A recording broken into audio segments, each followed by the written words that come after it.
Hi everyone, Brinley here, coming to you for today's installment of 100 in 100. We're carrying on through the initial appraisal and initial assessment checklist. And up to this point, we've covered a few items, also an 8-point checklist. And today's area for the initial assessment is market history. Now, out of the other areas of the initial assessment, things like access, TPOs, flooding, some of the things we've already covered already. Some of those are a bit more involved, may take a little bit more time in terms of finding out information.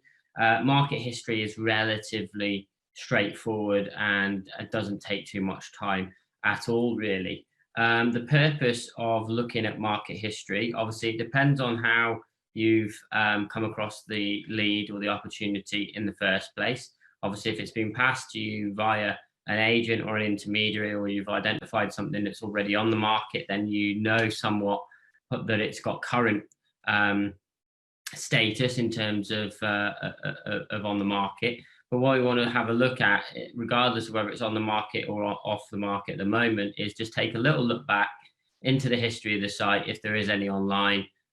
Usually by Googling the address, normally comes up with in the first few searches on Google, will come up with the various property portals, or you can search direct on the property portals in the sold prices sections, just to see if there's any sales history, how many times it's been transferred, when was it last sold, etc. So you can arm yourself with this information when you're having conversations with landowners.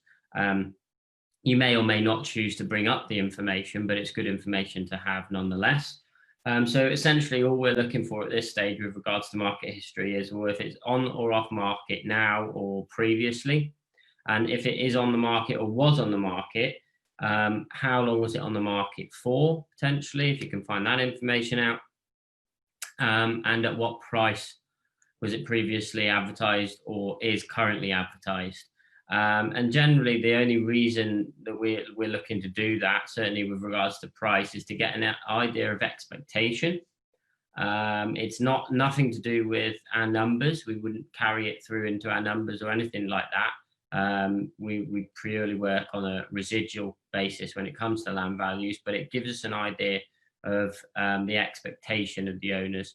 If they've got a price of, I don't know, £500,000, but we can see that it's been on the market for quite some time, then we get an idea and painting a picture of in terms of their level of motivation. So we're going through that, and we're just trying to assess their level of motivation and level of expectation.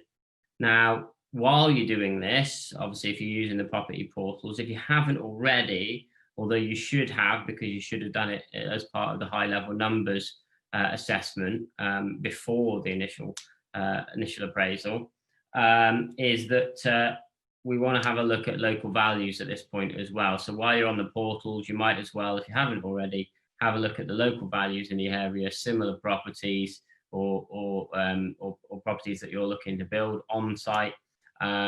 Typically, you might be looking at apartments, depending on where it is, but normally speaking, when we do our comparables, and we look at area research, we're generally collating 2, 3, 4, and 5 bed houses. And obviously, if there's any specifics in terms of bungalows or apartments, then we'll be looking at those specifically. But as I said, you should have already done that as part of your high level numbers exercise, and you'll have that information. In fairness, you probably would have already done it as in terms of selecting your area. So when you're looking at selecting your area, then one of the factors would be, well, what are market prices in the area? Because what we want to establish is a per square foot sales value, because then we'll be able to know whether that's a viable area to work in or not. So you've probably done all that information already, but if you haven't, it's a good exercise to go through while you're spending time on the portals. So that's pretty much it for market history. We're getting towards the end of the initial assessment. So I think there's 2 more to go, which will be coming to you in the next 2 episodes of 100 and 100. And then we'll be taking it forward a step into sort of level 3 of the appraisal, which would be planning assessments. So we're looking at planning at a deeper level. So I've been Brynny Little. Hope you found that useful, and stay tuned for more. Thanks very much.